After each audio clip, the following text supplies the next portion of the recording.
The Sixers. James Harden is having a bad year, but he's still 22, 8, and 10. 22 points, 8 rebounds, 10 assists. He's one like a tick behind Chris Paul, if I'm not mistaken, as far as assist leaders. James Harden is still a dynamic player, but you see what happens, Skip, when he wants to leave somewhere. We just saw this last year. I'd say. You just saw it. Mm-hmm. He wants to leave again. The thing that I love most about Kevin Durant knew when he made his decision, Skip, when he was in the Hamptons, Sag Harbor, he knew the criticism that he was going to take by joining the Warriors. He said, I don't give a damn what y'all say about me. Call me what you want to. And? I'm going to do what's going to make KD happy. Did he back it up? He goes to Brooklyn. Man, you leave Steph, you leave Clay, Draymond. I don't give a damn. This is my career. This is my life. I'm doing what makes me happy. LeBron has done that for the longest. All the criticism he got by going to Miami, going back to Cleveland, going to L.A. I don't care what y'all think. James Harden needed to adopt that. But wait a second. LeBron never quit his way out of any situation. But he was always free to go, right? You're right, but I'm saying, and KD did the exact same thing, but I'm saying you can't worry about the criticism. But we've seen James Harden behave in this manner. Have we? Just a year ago. Yep. So, but the Sixers would definitely win this trade. James Harden and Joel Embiid in the pick and roll. Joel Embiid is playing out of his mind. He lost his mind the last month and a half. He's been sensational. Step backs, pivot, dunking, three-point, getting to the free throw line, challenging anything to come inside. Get it out of here. I tried to tell you, best big man in basketball. No. But anyway, will you stop trying to distract me? Skip, look. Is Ben going to play this season? The man hadn't played. I mean, I'm sure he's getting up shots in the gym somewhere. But if this trade were to happen, the Sixers absolutely win this at 1,000%. Because we see James Harden when he motivated. We saw what he do when he first got to the Brooklyn Nets. He had played himself into the MVP discussion. He had all of a sudden jumped KD. That's how well he was playing. Triple-double, 30-point triple-double. KD miss a game, he go get 40-point triple-doubles. No, if this deal happens, the Sixers win it. A month ago, I would have agreed with you. Today, I don't.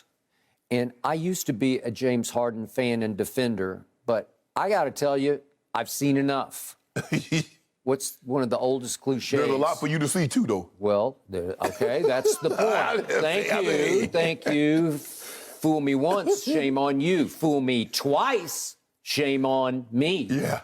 He's about to try to fool you again, twice. That's shame on me. James Harden looks like he's age 32 going on 42. He's in year 13, and it looks like he's in year 23. Right. James Harden does not take care of himself the way LeBron does and Kevin Durant does. No. James Harden is a train wreck waiting to happen because it's one thing after another. I even hark back to the Milwaukee series last year, when it's Kevin or bust, basically, right, because James is playing on one leg. Yes. Remember that? Yes. It's always something wrong. The hamstring pulls every other night. It was a hand, then it was a hamstring, then it was a hand, then it was a hamstring. He's always hurt. He looks in worse and worse shape by the dribble. He's trying at 32 to play his way into shape. It's hard and to do it anymore. Yeah, once you start getting on up there in age, Skip, it gets harder and harder, and you're more susceptible to injury. In his game, Skip, his game is all start-stop, herky-jerky. That's got to be max taxing on your hamstrings. And I'm starting to see the same sort of decline we're seeing in Russ with the Lakers, where you rely so much on his athleticism is different than Russ's. Right. Russ is more explosive, but James is slithery, smooth, right, cool. You know, he's got the body lean and the body control. It's gymnastic in the air. He can pull sleight of hand. Well, I'm starting to see a little decline in that definition of athleticism. Right. I'm not seeing him be able to get to the rim, and he tries to dismiss it as, I'm not getting the foul calls. Well, maybe you're not getting to the rim the way you used to get to the rim. Maybe you're not creating the fouls that you used to create. He's not, Skip, he's not able to get by guys with that first step as easily, put them in a position. Plus, they're not letting you jump back into the defender and get those calls. He and Trae Young, guys, they did that so well, Skip. They're like, nah, that ain't basketball. If you go into the rim, go to the rim. We're not going to let you stop, jump back into the guy, and give you a call. And that's the thing, Skip. As we start to get older, the weight gets harder to get off. It does. And if it's harder to get off at his position, I agree. It's very noticeable in his play. My friend Brian Windhorst at ESPN is saying that James Harden is screaming in every way possible, I don't want to be here, get me out of here. That just turns my stomach once again, because I let you get away with it one time because I thought, it's the Rockets, it's the doldrums. You tried it with Russ, it didn't work. You've never had enough help.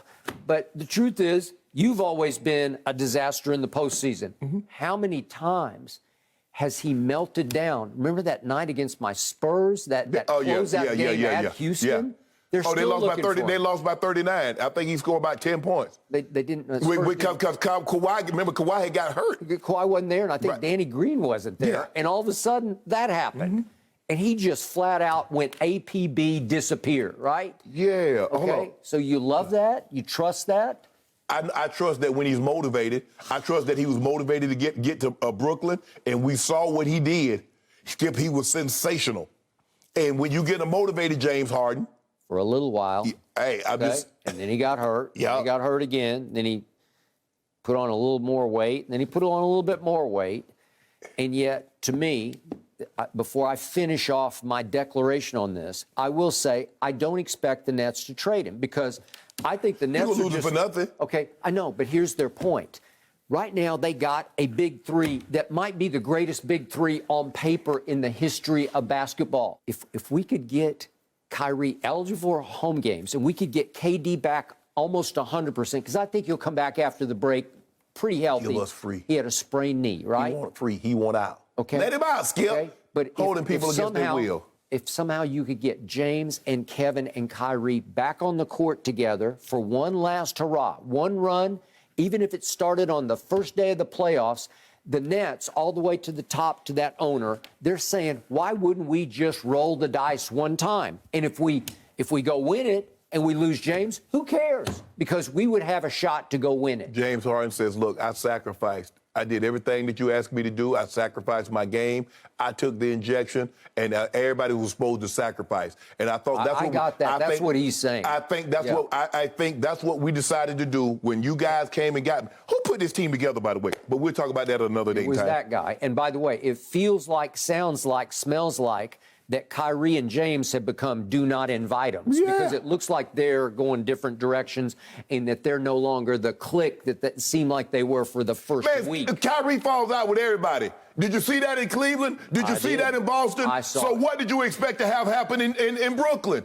This is who he is. Something is always going to be on Kyrie's mind. Okay. There's always going to be a problem. All right, now back to the hypothetical, and we're simplifying something that is going to be very complicated. But if, in fact, it became just straight up Ben Simmons for James Harden, I'm taking the net side of this, because I believe I know what I can get from Ben Simmons. He is really good. He's much better than you give him credit for. He's much more valuable. James Harden. Well, in some ways, he's better, because he's a much better defender than James. Much better, yes. Okay? And remember, he is still 6 feet 10 inches tall. Yeah. And he was the Rookie of the Year. Yeah. And then he made 3 straight All-Star teams, and he made 2 straight All-Defensive teams.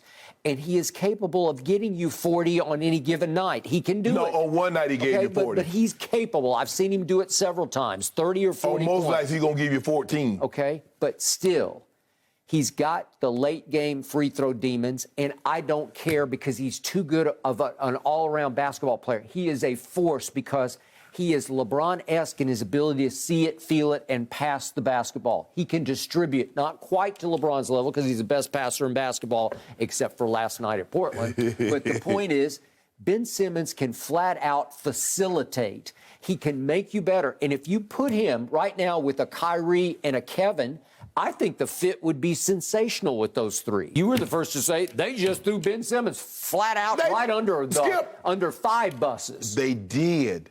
They did. I told you what was going to happen. I said, I don't know Ben Simmons. Never had a conversation, never been within 100,000 miles of him. But I know when they said that, what that was going to do. I'm not saying he was right. I'm not saying he's right because I believe he's like, okay, had to sit down and have a conversation. But knowing him and just observing him and his makeup. Okay, but from everything you just said about James, if I replace him right now with Ben Simmons, I say the Nets become a much better, more unified, more threatening basketball team in the postseason with Ben Simmons. You get a guy that wants to be there as opposed to a guy that's a better player that does not. I got it. Yes, Ben Simmons would be better. But the better of the two players and who I believe would win the trade is the Sixers. Okay, but I think you're still living in the past, just like the Sixers GM is living in his Houston past. Daryl Morey is trying to remember James, who won MVPs in Houston, that guy that we sometimes call the best perimeter player we've ever seen in the history of the game. Ben Simmons has never come close to scoring 20 points in a game. James Harden is having a terrible, by his standard, scoring season, and he's giving you 22 points, 8 rebounds, 10 assists. Okay, but trust me, Ben Simmons would come in and cause no problems, make no waves, make no shots, make no free throws. Shots. What shots? Come on, I saw him score 42 on Gobert. You saw that one game. I saw James Harden go like 2 months and score 30 a game. For 2 months, the man averaged 37 a game. You saw that.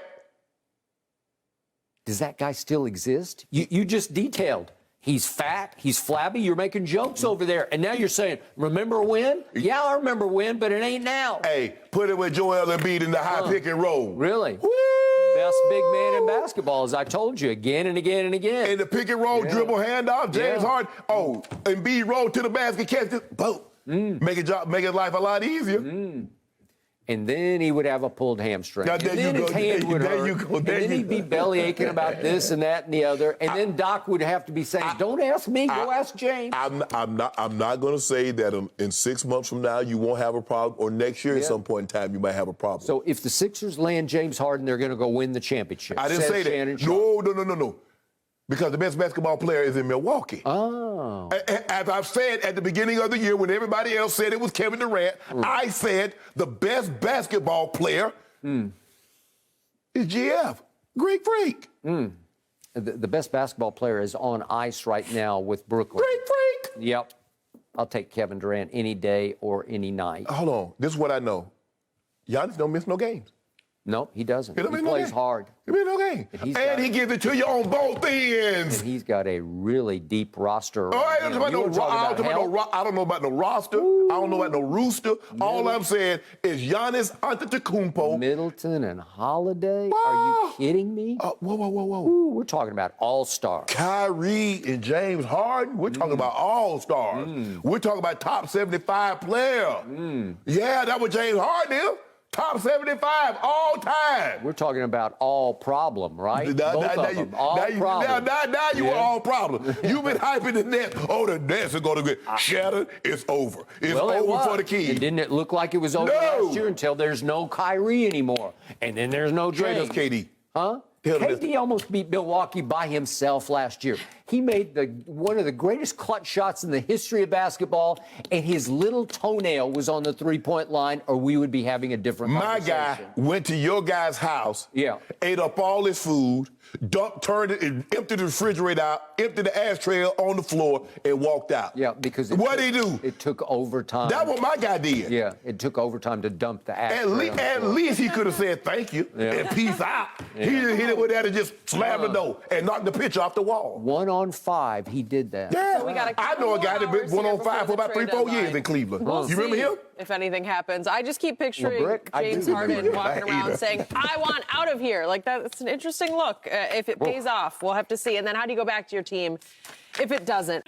Thank you for watching. You can subscribe here to get the latest from the show, and be sure to check out more of the best clips from Undisputed, or go watch a few other segments from our other shows on FS1.